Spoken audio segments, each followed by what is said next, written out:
Hi everyone, I'm Matt Jones. I'm the Horticulture Extension Agent in Chatham County and one of the co-coordinators for the Master Naturalist program this year. This is the first of a three-part series on uh, Botany 101, Plant Biology 101. I would encourage you to watch these three parts before our class in April. There will be a fourth section that is on resources that will also be up on the website. That's from a previous recording. I encourage you to watch that if you like to learn more, but we'll go over some of that in the live class as well. In this first section, we'll talk about a number of topics. I'll address how plants are named, a little bit on physiology, but a lot of it will be on understanding the major groups of plants. Part two will be about the anatomy and morphology of the vegetative features of plants, and part three will be about reproductive structures with a focus on flowers and fruits. And all of this, I hope, will provide a foundation to help you in any sort of naturalist work. So, since plants are an important component of the biosphere in terrestrial habitats, at least, I think even if you're not into plants, this will provide a good foundation for you. And I hope you don't find this too uninteresting, and I hope I can keep you engaged. So. Um, we'll start though with uh, how plants are named, and really all organisms are named. Uh, we name organisms using a binomial nomenclature system, a two-part name. These scientific names are superior to common names, and so I would encourage you to get in the habit of using Latin names when possible, as that provides a lot more clarity. These species names, which comprise of both a genus and a specific epithet, and are always Latinized, or they're either in Latin or Latinized from some other language, many other languages, English, Greek, Chinese, German, and often that is in the specific epithet, but not always. And these names are two parts for a given species. The first part is the genus, the second part is the specific epithet, and combined they make up the species name. It is more correct when reading or writing scientific names to make sure that they are italicized or underlined. And the official names, or sorry, the naming schemes are governed by different scientific organizations. In the case of plants, it used to be called the ICBM, the International Code of Botanical Nomenclature, but the mycologists and phycologists felt left out, so it's now called the International Code of Nomenclature for Algae, Fungi, and Plants.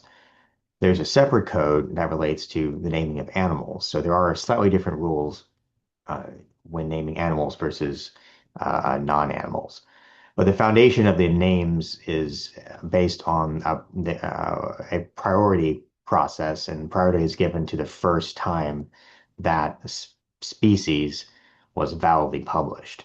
So one of the reasons you might see that plant names change over time. It could be reclassification. We learn more about how they're related to each other, so it's really more appropriate to call them something else.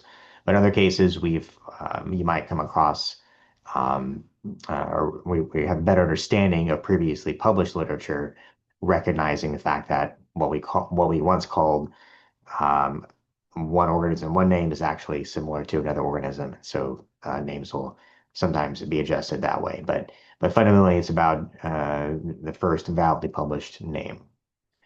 And scientific names are superior to common names for a number of reasons. One, common names for a given species can vary quite a bit from region to region, from culture to culture, from language to language.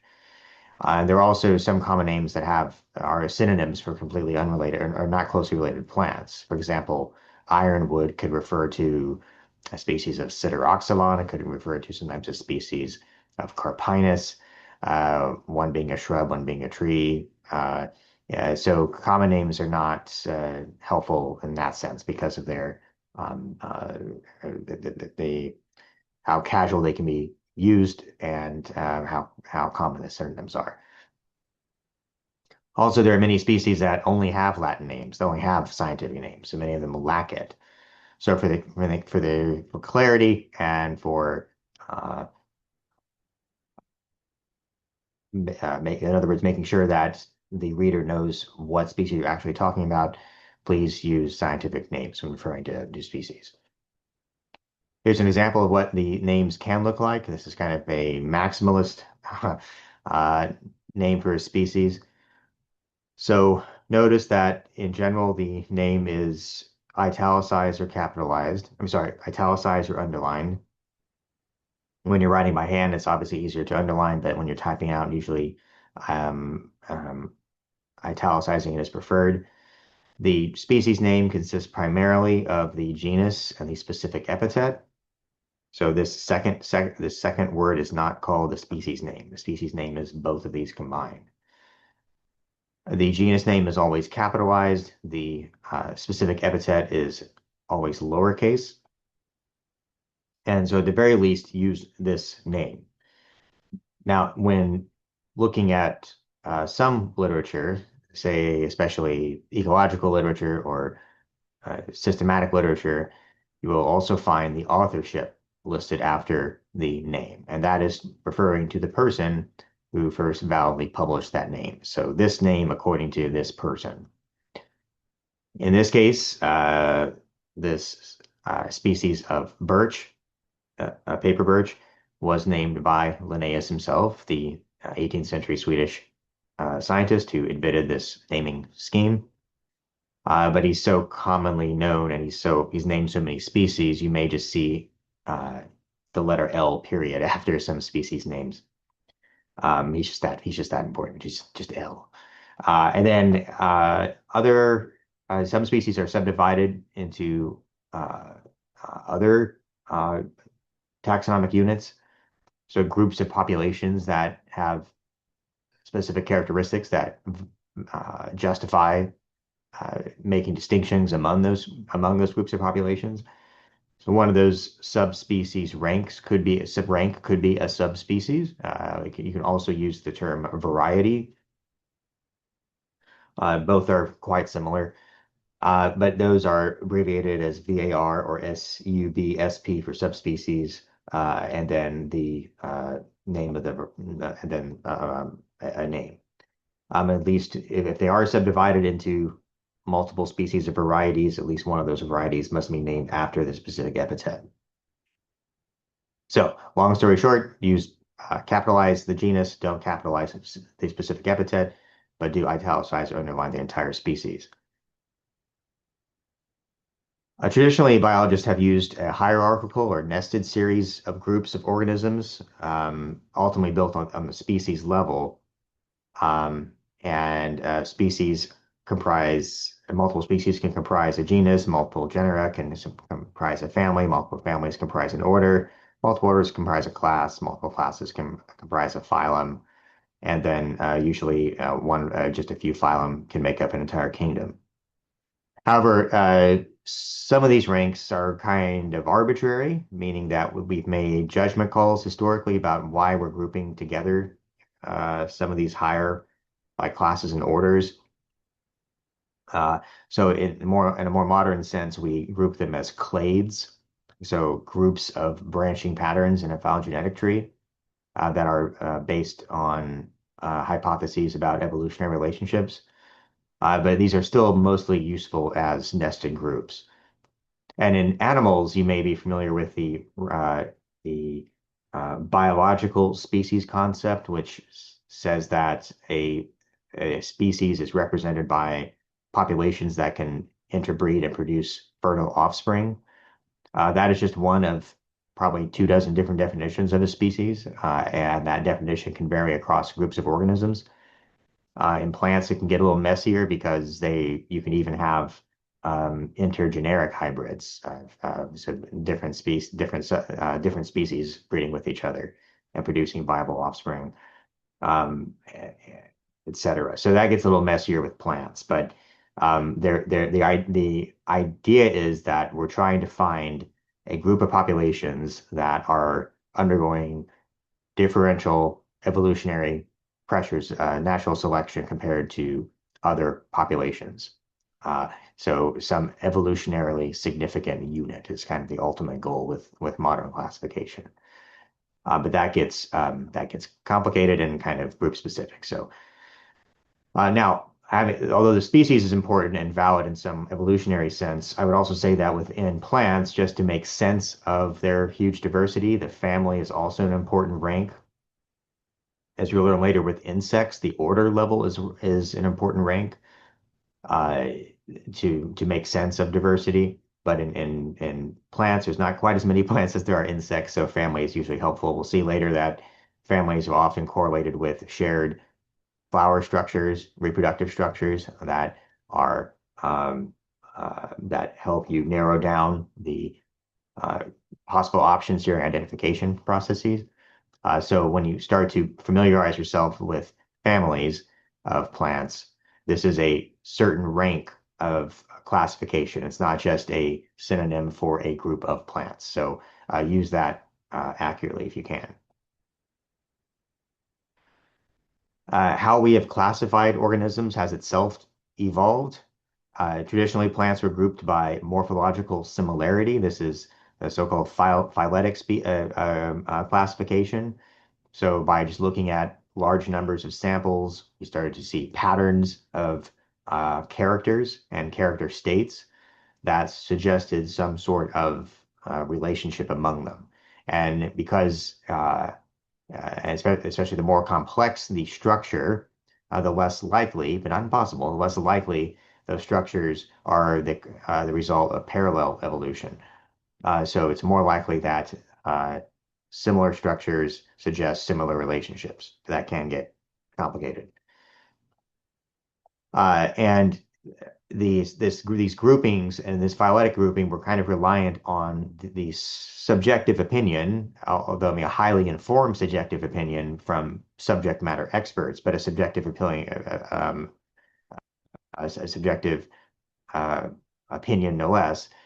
And so there was an attempt in the post-war period with a classification system called phonetic classification that made use of newfangled computers to use huge numbers of characters, throw it into a computer, and um, this by throwing in as many characters as possible and just and having the computer algorithm group them by the most common shared characters.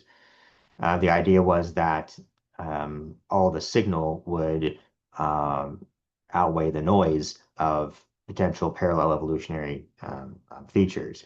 And so it was an attempt to do some sort of more objective grouping. And in many cases, there was a lot of alignment with the phonetic system and the phylotic system.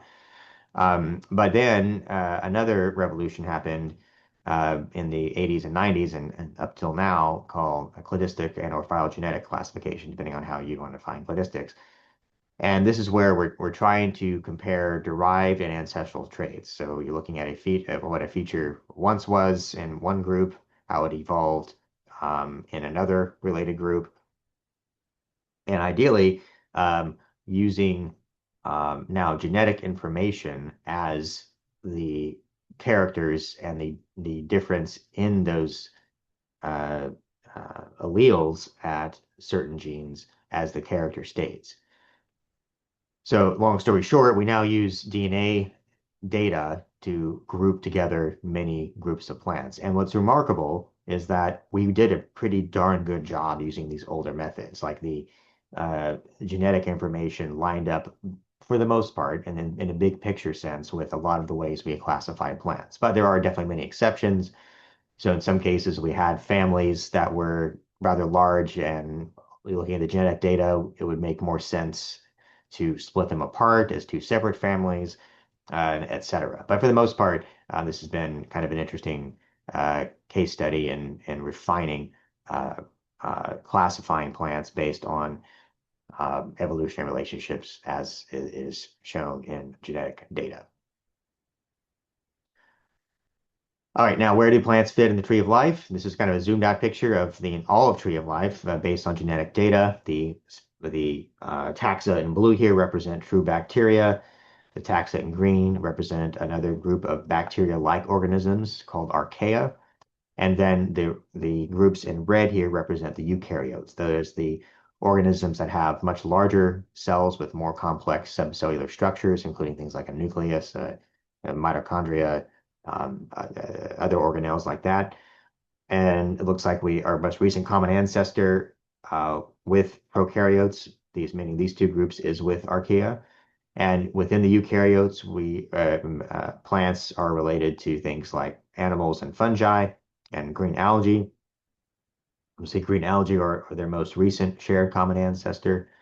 Probably two different green algal ancestors for the bryophytes versus the rest of the plants, but that is if you ask phycologists. And then notice that while historically fungi were kind of studied as plant-like because they didn't get up and walk around like animals did, genetically, fungi are more closely related to animals than they are plants, actually. And there's another group we've learned about called slime molds that look and behave a lot like fungi, but are ancestral to both animals and fungi. And looking at plants now, they are foundational to understanding a lot of the natural world, in part because they make up 86% of all of the carbon stored in the terrestrial biosphere. Plants are numerous, they're relatively large, they distribute over most of the planet. And compare that to animals, which all the animals make up less than 0.5% of all the biomass. That is all the carbon in living organisms stored on the planet. And half of that biomass is made up of mostly arthropods, so insects, crustaceans, arachnids, etc. And just for comparison, look at how so here are all the arthropods, and this is again a subset of all the animals. How much humans alone make up for all the life on the planet in terms of biomass, and how much of um, the biomass on the planet is made up of livestock for humans to eat, and how that it's almost 100 times more biomass and livestock than is all remaining wild mammals. So something to think about there of interest. But where does all that biomass come from? Well, understanding that, you got to understand how plants get their energy and matter, and understand how plants do it. Think about how you do it first. So as an animal, you are made up of a lot of different compounds. You're made up of cells that make a lot of different compounds. And those include things like carbohydrates and fats and proteins. And carbohydrates, fats, and proteins that make up your cells are themselves composed of mostly carbon.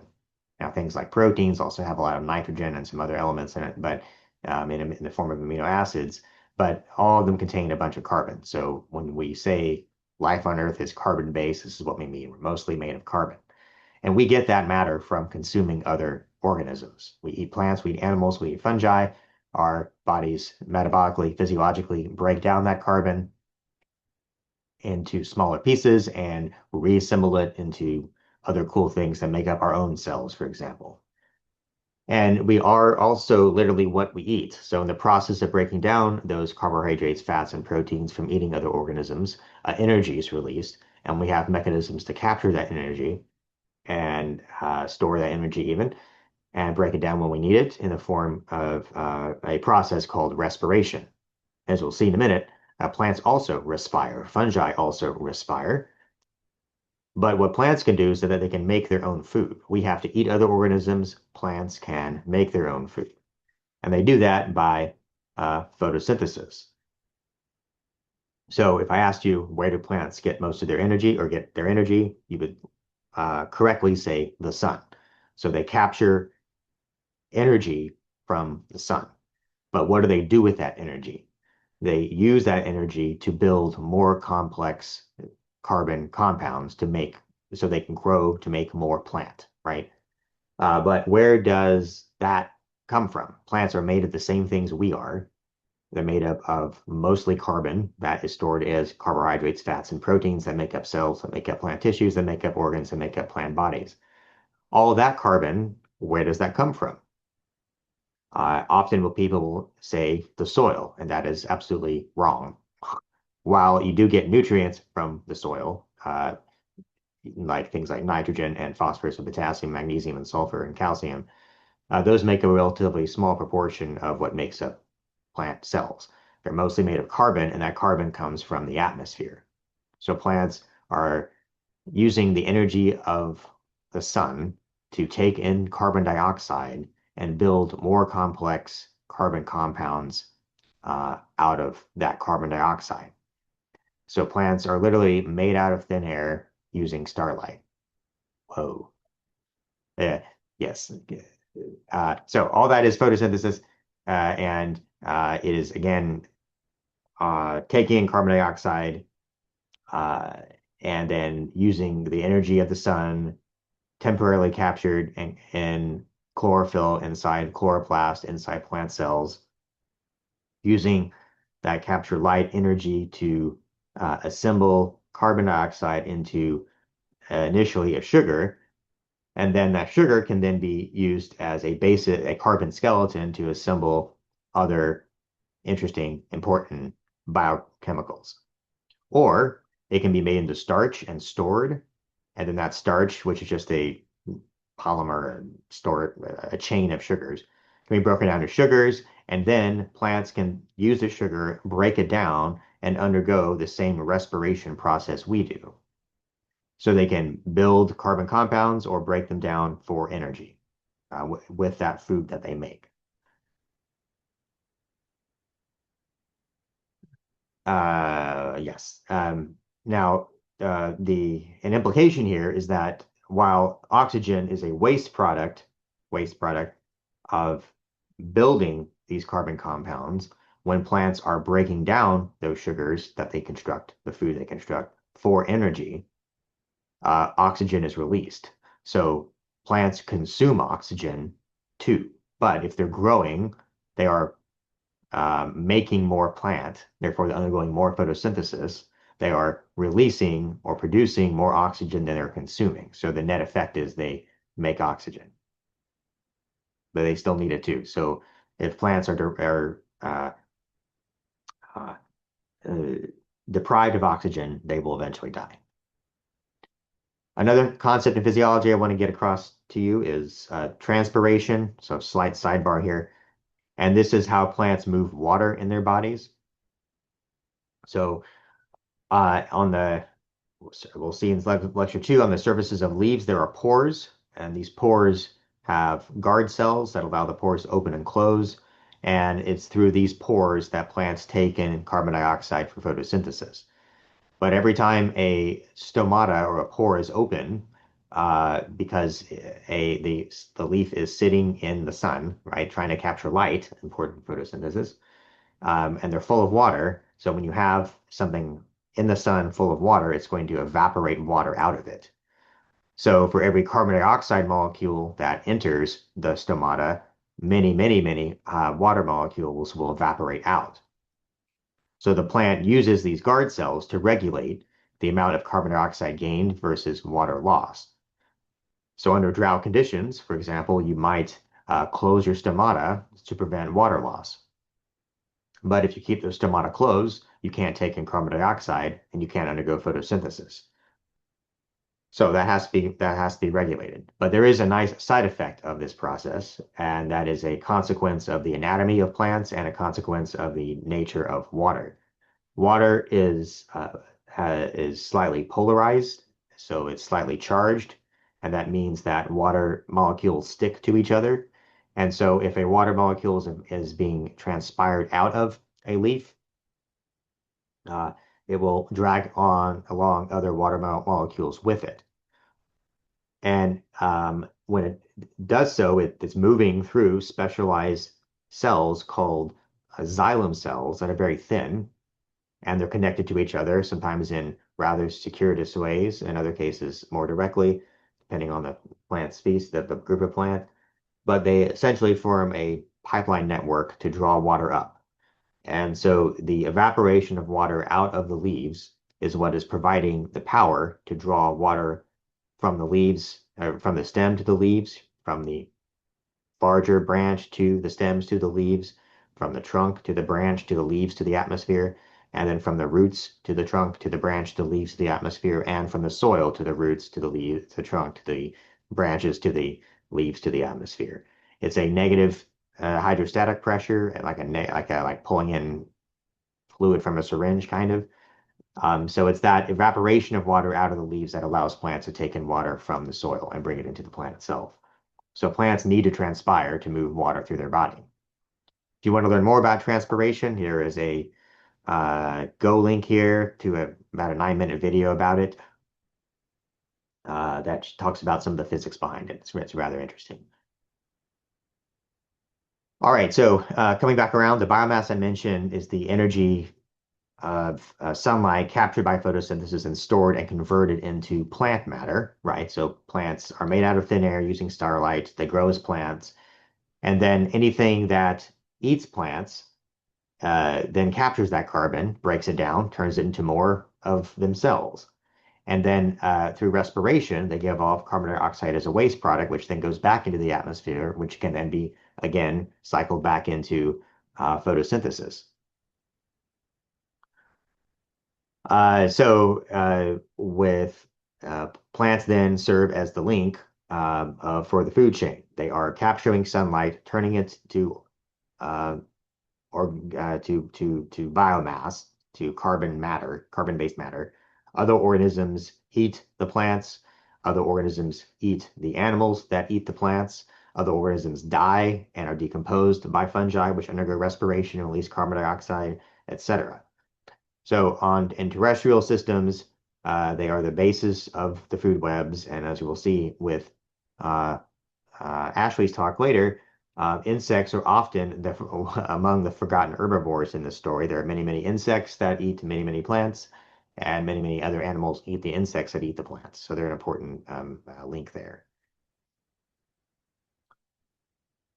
All right, so what kind of organisms undergo photosynthesis? We can think of them as kind of 3.5 or 3 or 10 different, depending on how you ask a phycologist, groups of organisms. But largely we're talking about photosynthetic bacteria called cyanobacteria, which are also called blue-green algae, but they are just photosynthetic bacteria.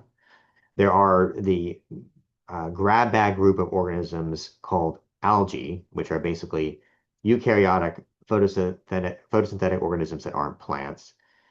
They are aquatic. They can be freshwater or marine. They are from different lineages, ancient lineages of eukaryotes. They can have slightly different photosynthetic mechanisms than plants can. Uh, Sometimes these photosynthetic mechanisms have been acquired secondarily by kind of protist-like and even animal-like organisms. But plants themselves are a lineage that branched off the group of algae that we call green algae because of their shared photosynthetic systems that colonize land, at least initially.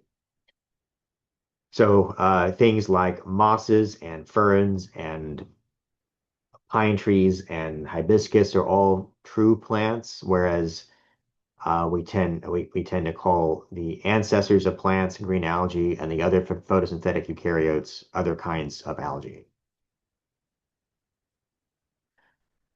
But the story gets more complex because of what's inside plant cells. So this is a basic structure of a plant cell. Many of the structures are kind of similar to what you'll find in other eukaryotes. You've got a nucleus, you've got uh, structures that move proteins that are synthesized in the nucleus around the cell to do cool biochemical things. But plants also have a few other unique features. They have a cell wall made of cellulose. I'll talk about more in the next lecture. They have a vacuole that is fills with secondary metabolites and other cool things and helps provide rigidity to the plant cell. And critically, they have structures called chloroplasts. And these chloroplasts contain a pigment called chlorophyll in rather complex arrays. And those are what are responsible for photosynthesis. So at a cellular level, they're responsible both for capturing the light and converting that light into more complex carbon compounds. But a funny thing about those chloroplasts, if you examine them, they contain their own cellular membranes, they contain their own DNA, and that DNA is suspiciously like some cyanobacteria. So this is another example of a case of endosymbiosis when a very long time ago, uh, billion plus years, um, a ancestral eukaryotic cell phagocytosed but didn't completely digest a cyanobacteria, and they found a nice little peace treaty wherein the captured cyanobacteria would provide the photosynthates for the parent cell, and then they became dependent on each other. Eventually, DNA was exchanged, so that not all of um, there are certainly components of the chloroplast that are now controlled by the nucleus instead of the DNA inside the ancestral bacteria. But plants like us all contain little ancestors of bacteria inside that help us be who we are. If you want to read about this theory of endosymbiosis from Lynn Margulis, she's a big deal. Great scientist, though she had some, I don't know if she's still alive or not, but she did have some kind of wacky views too. But this was certainly a brilliant insight and explains a lot of how the complexity of eukaryotic life. And there a lot more of this kind of action happens in different algal lineages, by the way. It's wacky. There can be like 3 or 4-way endosymbiotes happening in some algal groups. So green algae are the closest ancestral cousins of, or sorry, I should say the ancestral cousins of modern green algae. A lineage of those evolved into land plants, which we'll focus in this class. So all the land plants share a number of characteristics that make them distinguish them from green algae and make them better suited for life on land. They have a waxy layer on the outside to partially reduce water loss called the cuticle. They have a special jacket of cells around their egg and sperm cells called gametangia. They develop into a sporophyte in some form that can be attached or can be separated from the parent plant, etc.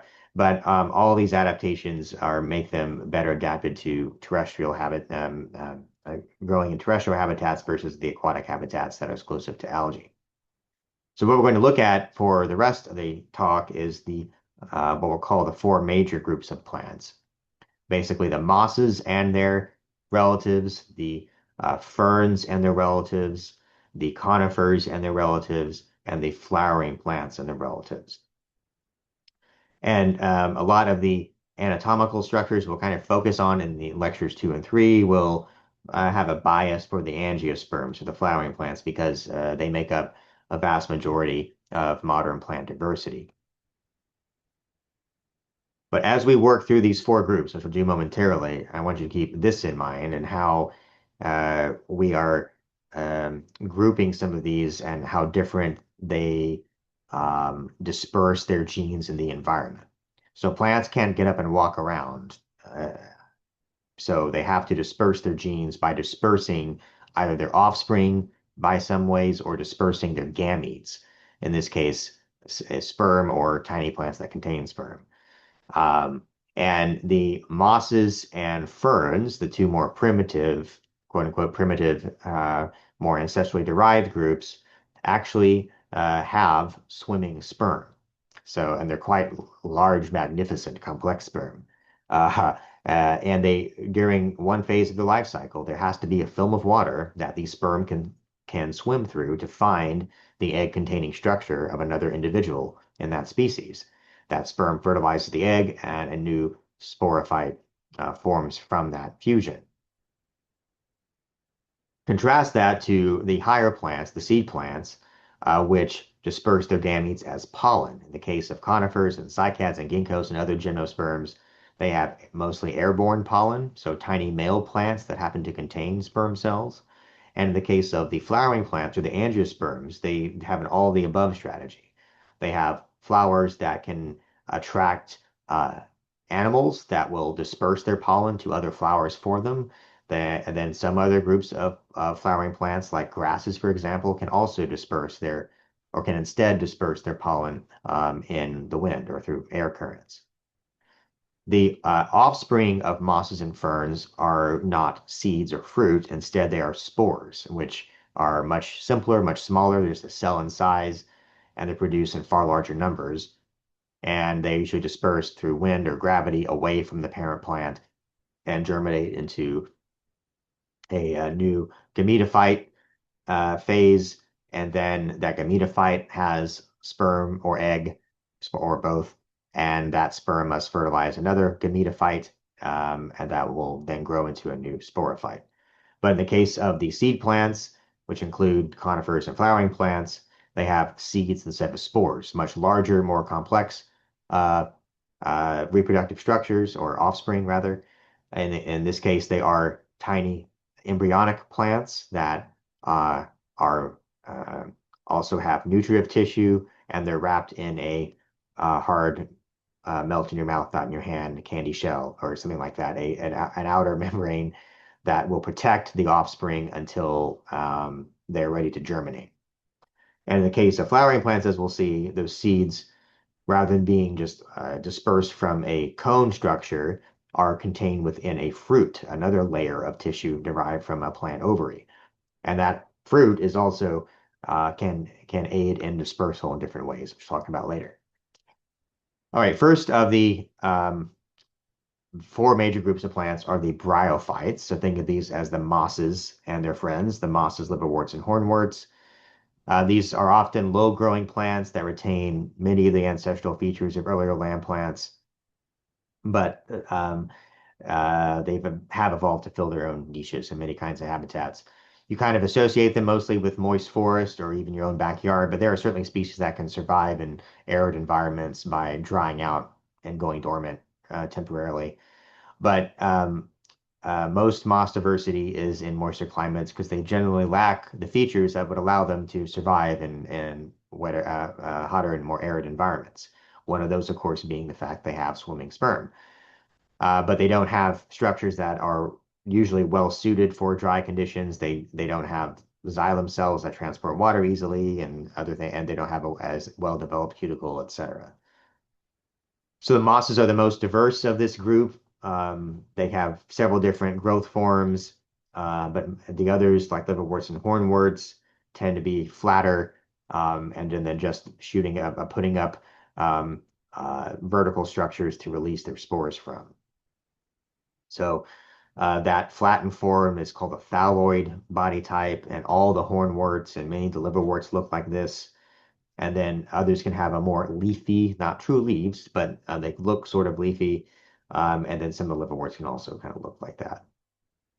Some of the features that bryophytes have that are unique to them, or well, that are present in them, are they don't have true roots. Instead, they have simple structures called rhizoids.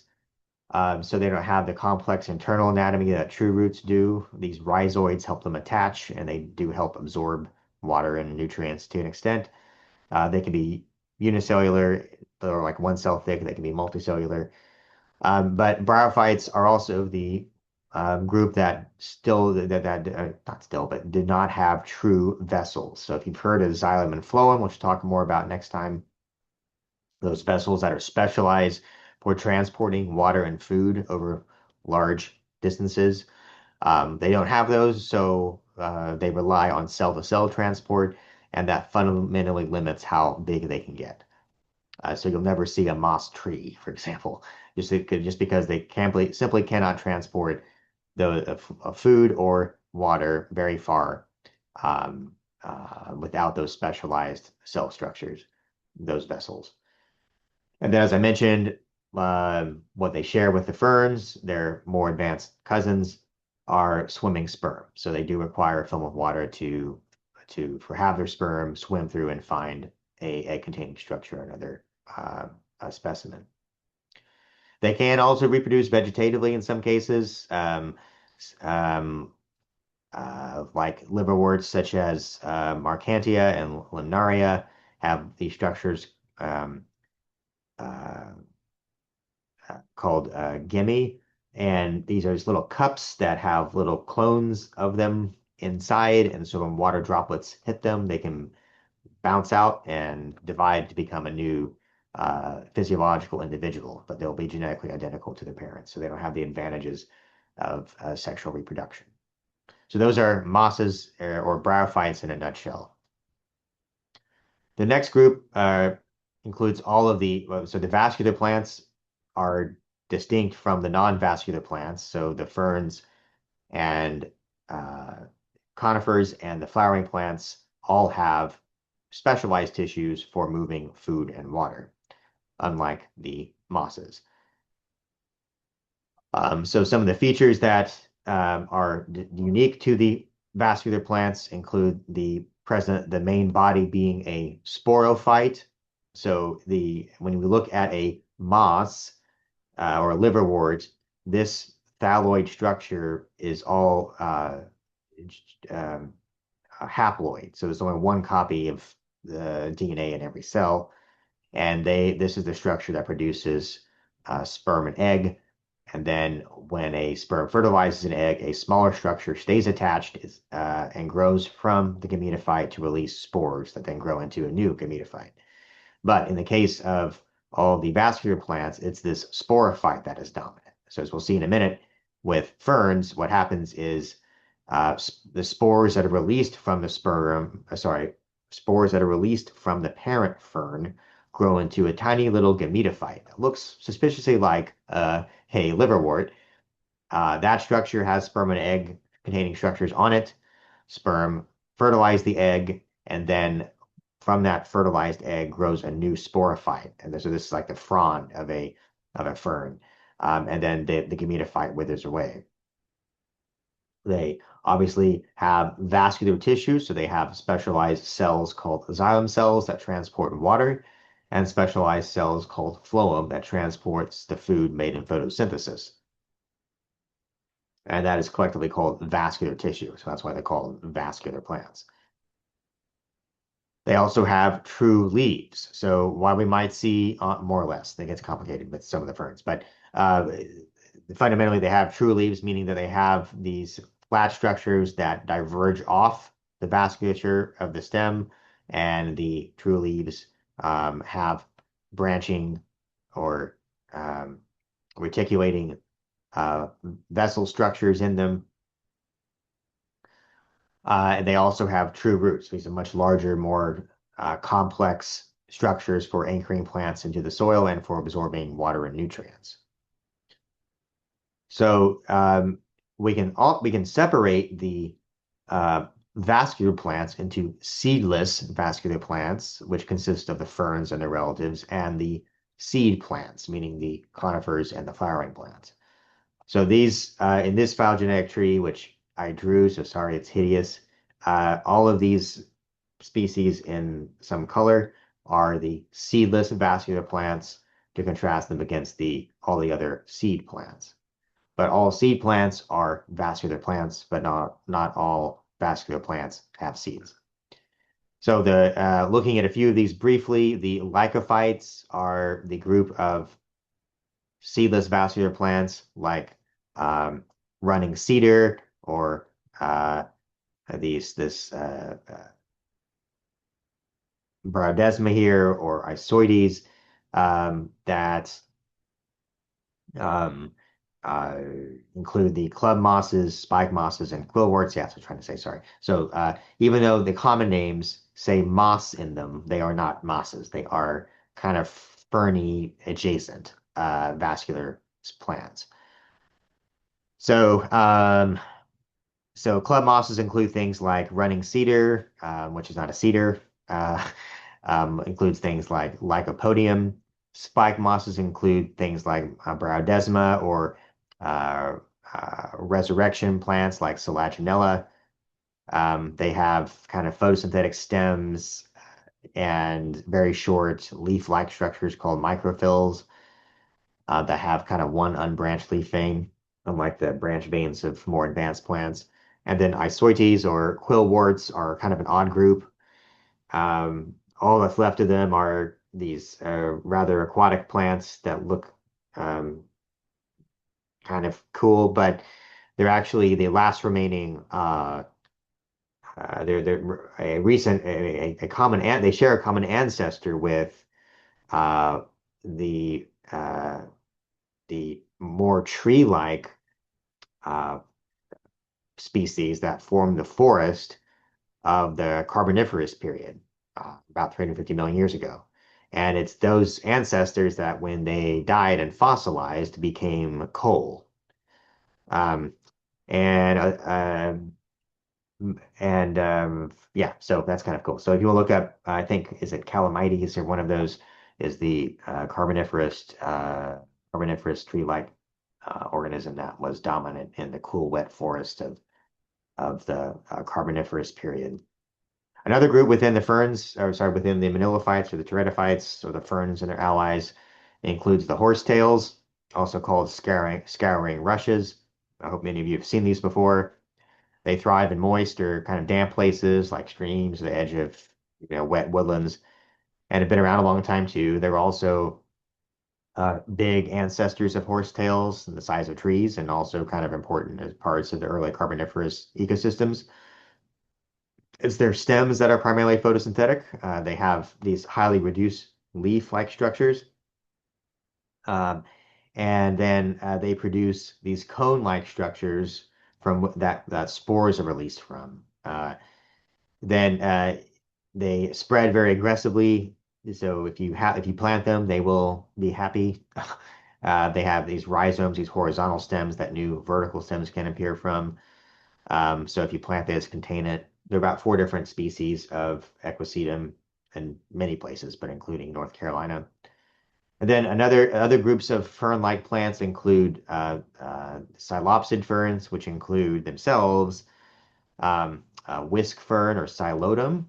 And it was once thought that, well, let me back up. The notable thing about Psilotum is it has a very primitive appearance. So it dichotomously branches.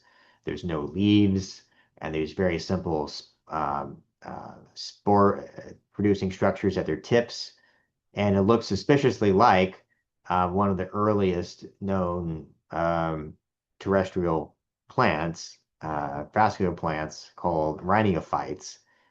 And so for a time, it was thought this was some like relative of those really early plants. But instead, what it is a group of more complex ferns that's gone retro and simplified and streamlined a lot is basically what's happening. So they don't have true roots, they have rhizomes that and this very primitive branching pattern, etc.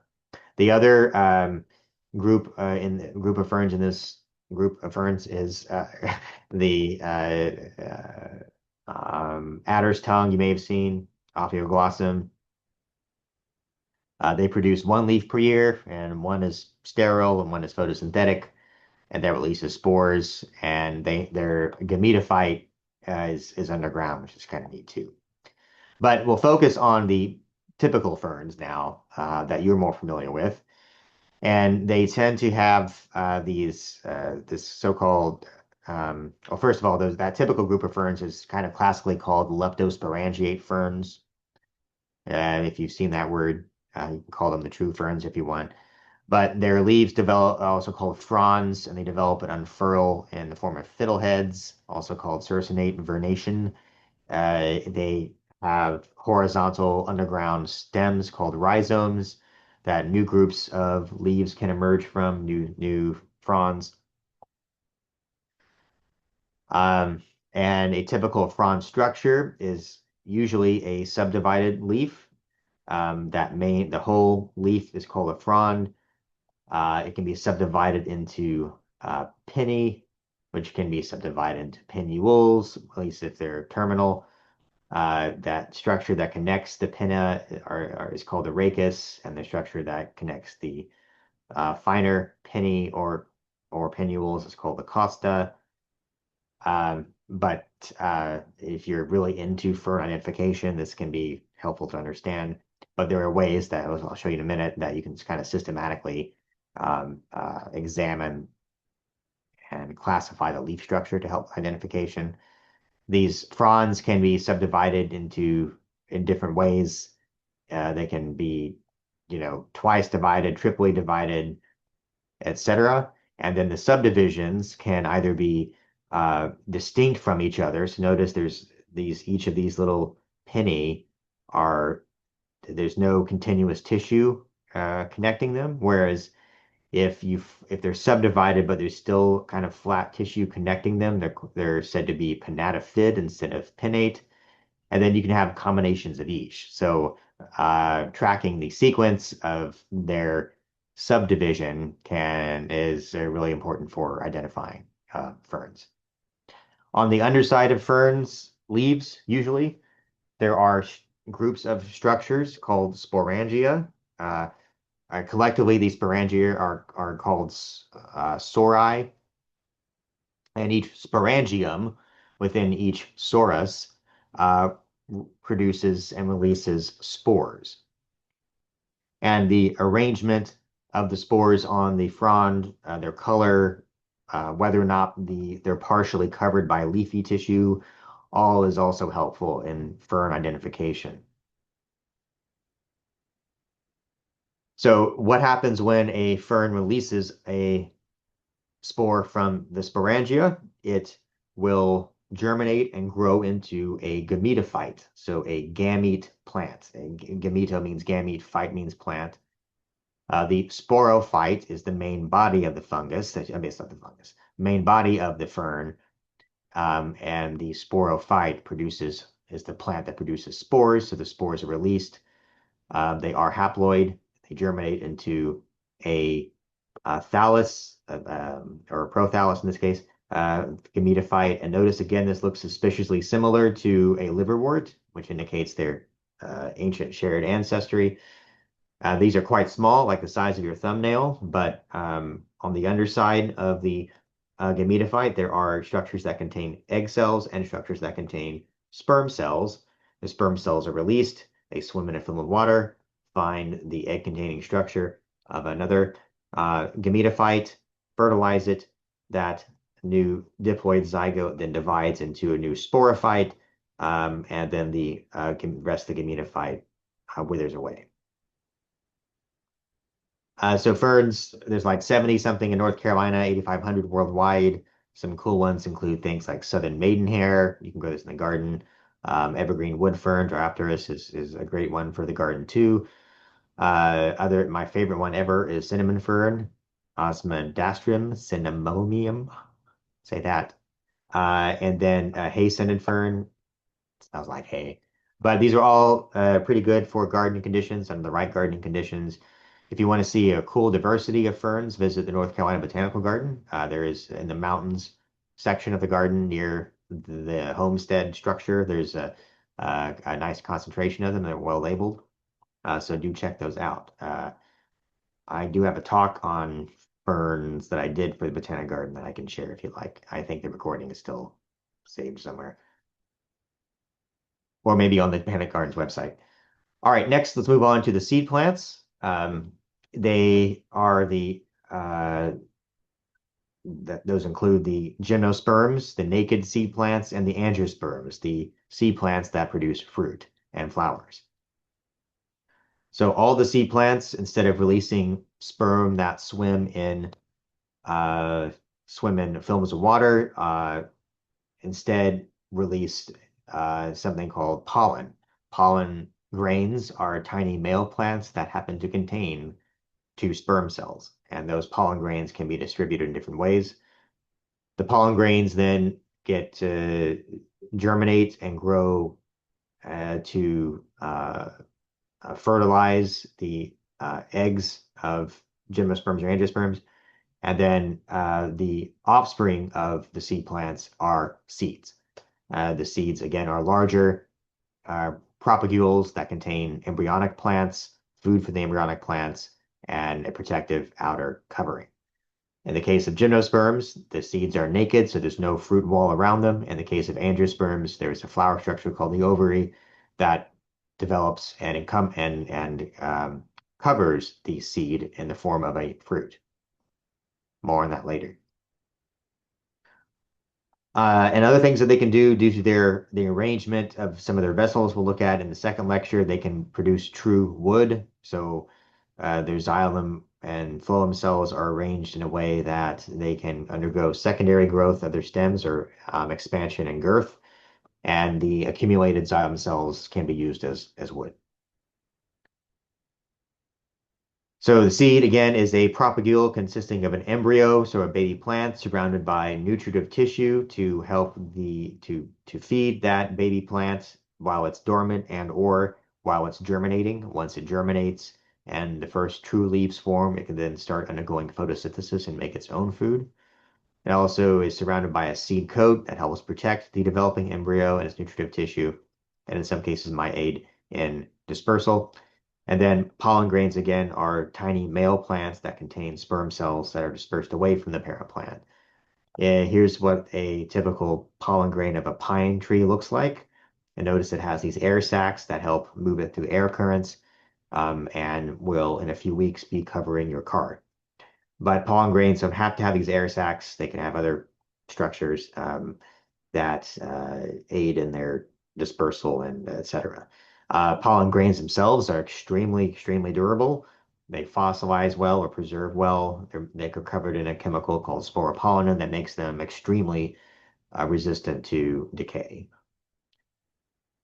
Another feature of the uh, well, okay, I mentioned that vascular structures before. So ferns have these vascular bundles too.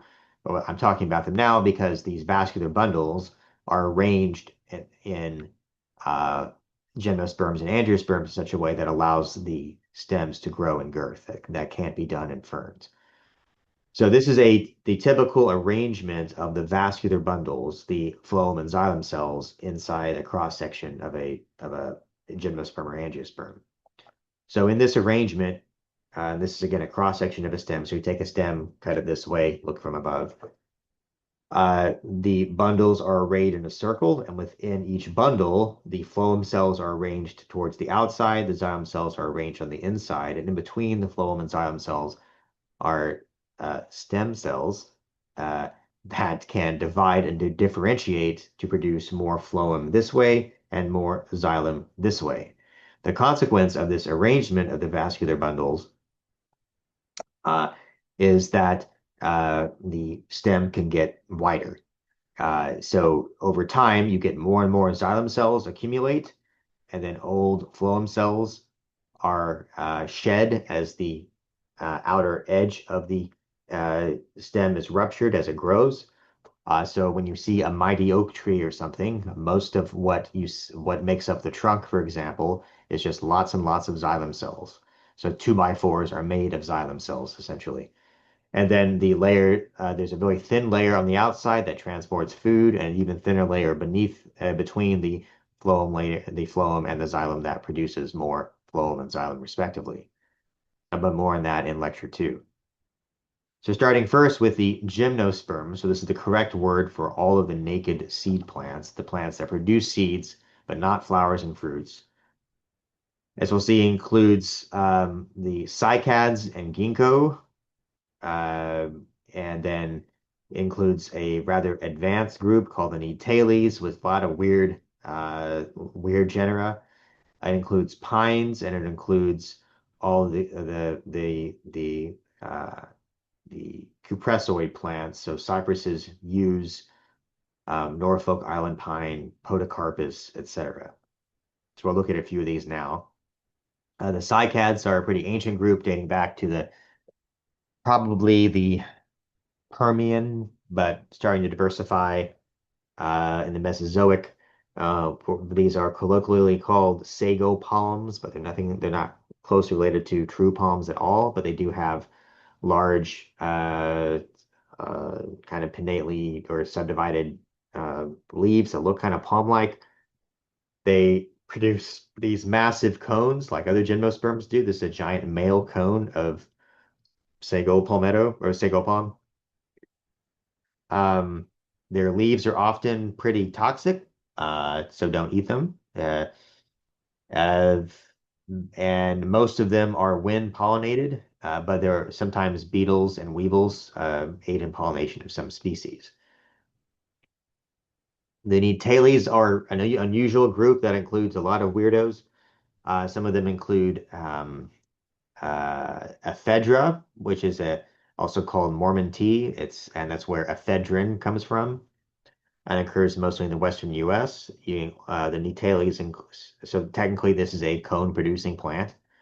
It also includes Welwitschia, this, um, sorry, I forgot to say, this is kind of like a small shrubby thing in the West that has mostly green stems and little cone structures. Um, then Welwitschia grows just in the Namib Desert and Namibia and Angola. It produces just two leaves, and that leaf gets wider and wider and wider and shreds itself apart over a long time. It has very deep roots. It can survive incredibly arid conditions, live for a very long time, but it still produces cones and cone-like structures. And then Needham is a weird one because, yes, this is more closely related to pine trees than flowering plants. And um, but they can have kind of flat leaf-like structures, and some of them even have almost fruit-like structures. So they can have these fleshy arils that kind of envelop the seed. So kind of a semi-naked seed, but it's not considered a flowering plant because this fleshy tissue is not derived from an ovary that you would find in a flower. Ginkgo is also in this group. So that may surprise some of you. It does produce these, again, kind of fleshy, naked seeds, not a true fruit. This is more a modified cone. A big group that you're familiar with is the Cupressopsida. This is all the cypresses and yews, junipers. This is eastern red cedar, which is not, grows kind of far west. It's not red. It's not a cedar. Includes bald cypresses, the largest plant in the East Coast, including North Carolina. It also includes things like giant sequoia and coastal redwood, the largest and tallest plants, respectively. The pines are a group of gymnosperm, a specific family related more closely to the Nitales, we think. The pine family not only includes pine trees, but also includes things like firs and cedars and larches and spruces and hemlocks, oh my. And all of these do share kind of small needle-like leaves, flat leaves. They produce these elaborate cones that release seeds, or they have cones that release pollen. And for the sake of clarity, we're going to focus on pine trees to understand the reproductive process. But in general, you can apply a lot of the ideas to the other gymnosperms too. So looking at pines, and by the way, I think, let's see, um, Abies, Picea, Tsuga, Pinus, all occur in North Carolina. There's no true true cedars that occur in North Carolina, and no true larches that occur in North Carolina, naturally. All right, so looking at pines, pines disperse pollen from male cones. These male cones tend to occur on the tips of branches. They're small and temporary and just long enough to dump a bunch of pollen grains into the atmosphere or into the air currents. And then they fall off after they release all their pollen onto your cart. Here again are what the pollen grains look like. Here's a cross section, and you can see each of these sections of the male cone is full of individual pollen grains. They can really produce a ridiculous amount. The pollen grains will then land on a female cone. So it looks like this when it's immature. I'll come back to this in a second. The pollen grain germinates and grows into the female cone and finds the egg, uh, dumps off its pollen, dumps off its sperm, fertilizes the egg. The egg divides and grows into a seed. So here's what this looks like. Here's an immature cone. Here are the individual pollen grains. This is the ovaliferous scale, and then there's a bract. That's the kind of woody leftover piece. Once the cones mature, they open up and release seeds that are at the base of the bracts, like this. The seeds fall off. Sometimes they're moved around by animals, sometimes they move around a bit by wind, and they grow into a new pine tree. So when you see a pine cone on the ground, what's happened is that the pine cone has already shed all of its seeds, and that's why you don't usually find them most of the time. But in theory, if you were to take a pine cone that's in the process of releasing its seeds, on the top of each woody scale, you would see a pair of winged seeds. There are some pine species that and some cupressoids that require fire to open up. Those are called serotinous cones. So that encourages delaying in seed release until the environment is suitable for a lot of the seeds to germinate. Important to know, though, that longleaf pine does not have serotinous cones. It benefits from fires because it clears competition, but the cones themselves do not require fire to open. In North Carolina, Pocosin pine and Table Mountain pine both are serotinous. And then giant sequoia, for example, in California has serotinous cones, but longleaf pine does not. Conifers have several advantages in certain environments. They have like leaves or needles that tolerate water stress. They've got really thick cuticles. They're prone so that they can tolerate drought conditions. A lot of them are adapted to fire-prone ecosystems, and in the northern boreal forest, the needle-like structures allow them to shed accumulating snow much more easily. All right, finally on to the angiosperms. This is by far the largest group of plants in terms of number of species, although conifers give them a run for their money in terms of biomass because of those, again, circumboreal forest. But there are like 400,000 species of plants, and several 100,000 of those are different kinds of flowering plants. They thought to have diversified in the Cretaceous. And it's the evolution of the flower itself that allowed plants to radiate. It's a modified system of stems and specialized leaves. And some of the earliest fossils, I think this is Archifructus probably, you can see that they look like slightly modified leaf-like structures that contain pollen producing and egg containing structures. They evolved relatively rapidly, with a lot of modern families, though having ancestors going as far back as like 75 to 55 million years ago, which is like the late Cretaceous, early Pliocene, Paleocene, Pliocene, one of those two. Paleocene, Eocene. I get after the Cretaceous, I lose track of the geological ages. So again, since that time, they've diversified into a huge number of species, and now they make up 90% of all plant species on the planet are some form of angiosperm or flowering plant. And we have a total of 4,700 species native and naturalized in North Carolina. So 97% of all the species in North Carolina are some form of angiosperm. So why do they do so well? Well, one factor was certainly the flower, which co-evolved with insects attracted to the excess pollen and the nectar provided by the plant. Natural selection favored kind of different visual and other sensory features to different groups of animals. And evolving kind of bisexual flowers help. So one pollinator visit, they could deposit pollen from another individual, and then that flower would pick up the pollen, and then that pollen would germinate, fertilize the eggs, and grow into a new fruit and seed. But another factor of their diversity was also the evolution of the fruit itself, that other structure at the base of the plant that surrounds the seeds that also serves as an attractant for plants to do their bidding for them, for plants to have animals do their bidding by helping to disperse their offspring. So in other words, it was found to be very advantageous for plants to take advantage of animals to move their pollen and their offspring in the environment. There is a loose correlation between the uh, the morphology of flowers and the animals that pollinate them or not pollinate them at all. That's called a pollination syndrome. So it's a consequence of that coevolution that assured that plant that animal moved its pollen where it needed to go, in other words. So in reality, it's a bit more complicated. I mean, it's not super simple like this. There's usually not a flower I mean, there can be, but it's not as common to have a flower that only is pollinated by one thing. But there is a correlation there, 'cause different animals prefer different flowers.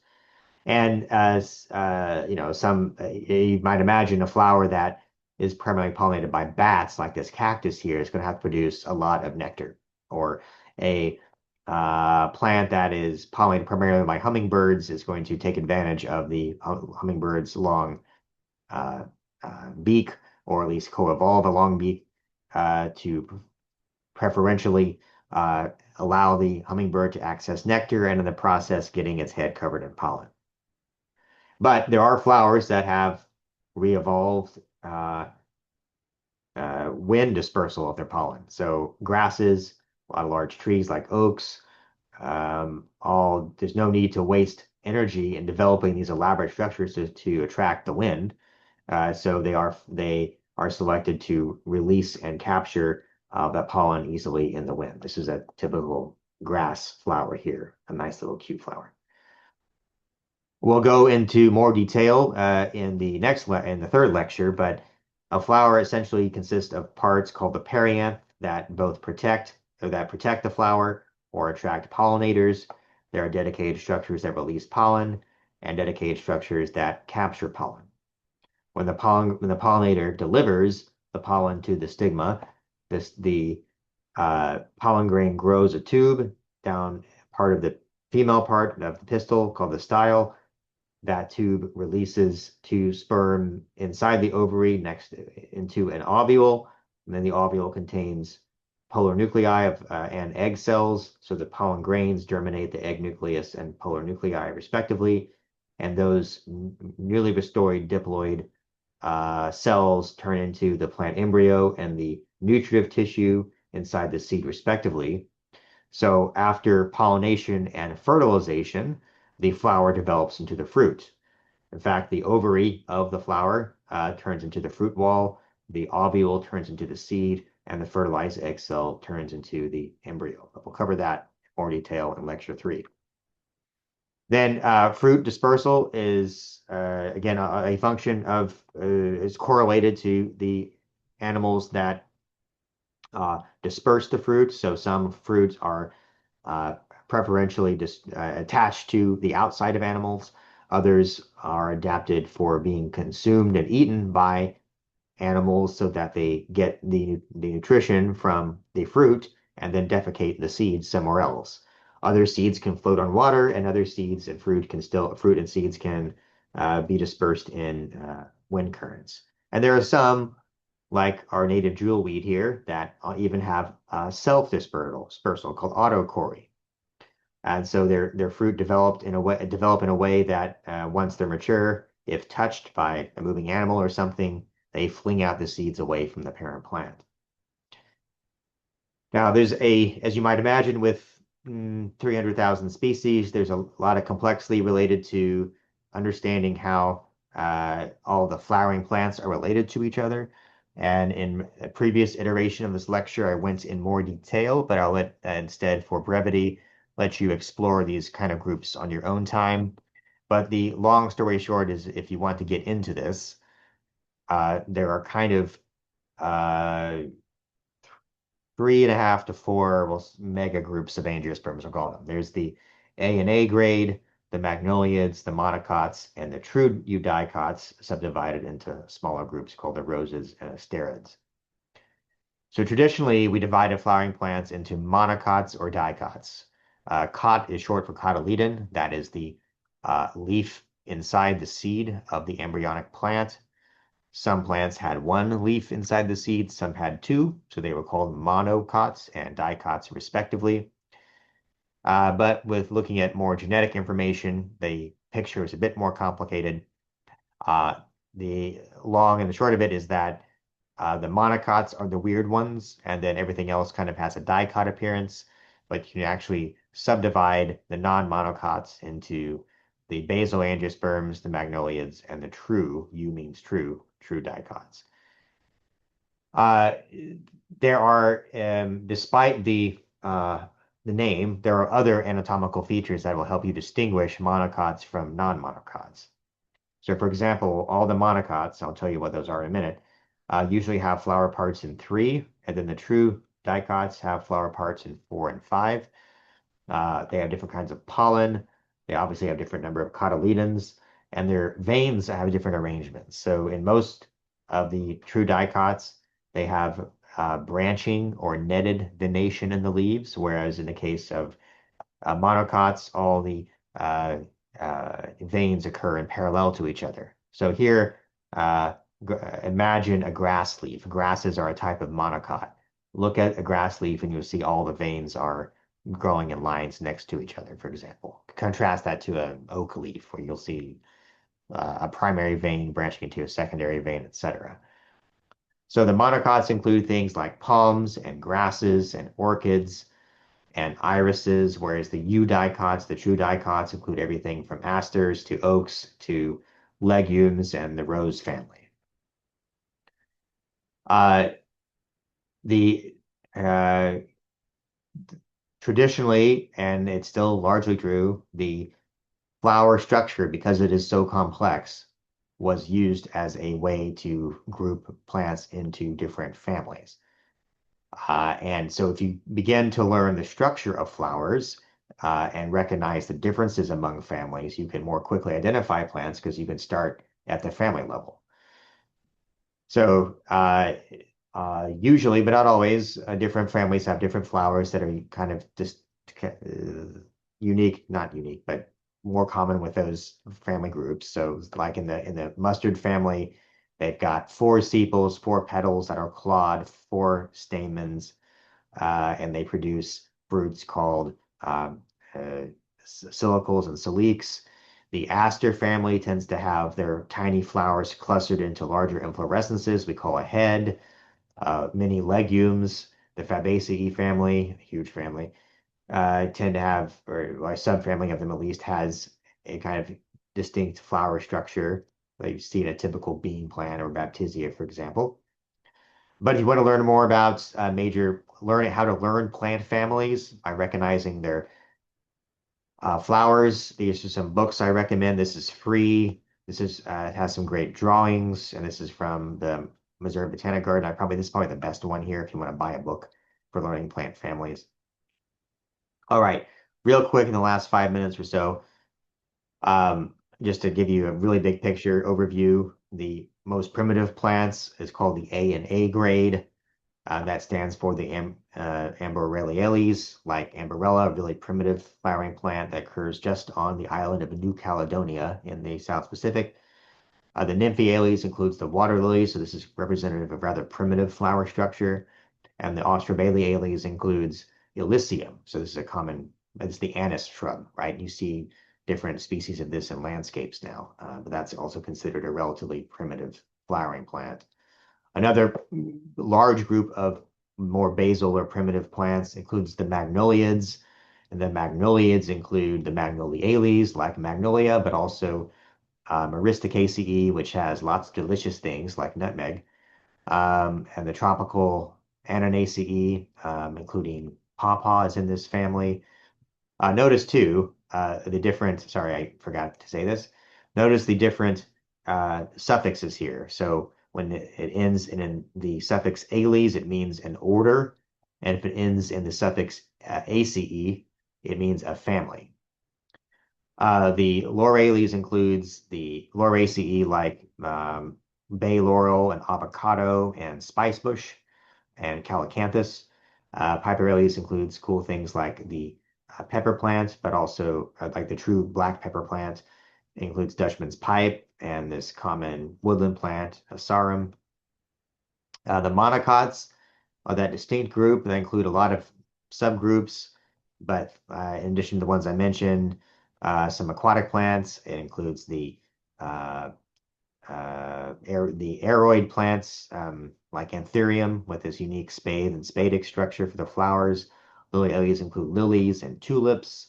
The Ericaceae includes the palms. Monocots also include orchids, irises, the allium families, so a lot of delicious things like onion and garlic and chives are all in this group. The monocots also include the poales as an order. The poales include grasses. The cyperaceae are the sedges, and the juncaceae are the rushes. And within the eudicots, we divide the biggest groups are the rosids, subdivided into fabates and malvids, and the asterids subdivided into lamiates and campanulиds. Rosids fabads include legumes and buckwheat. The rosales include roses and figs and yes, cannabis, which and hackberry, which are related to cannabis, believe it or not. Vigalius includes things like oaks and beeches and birches and walnuts. Malvaleus includes Malvaceae, so hibiscus, okra, cotton, cacao are all in this really cool family. The Brassicaceae are the mustards and all the things that come from mustard, so broccoli, kale, cabbage, uh, uh, kohlrabi, all of those are in that group. A lot of vegetables are in this family. The Sapodales include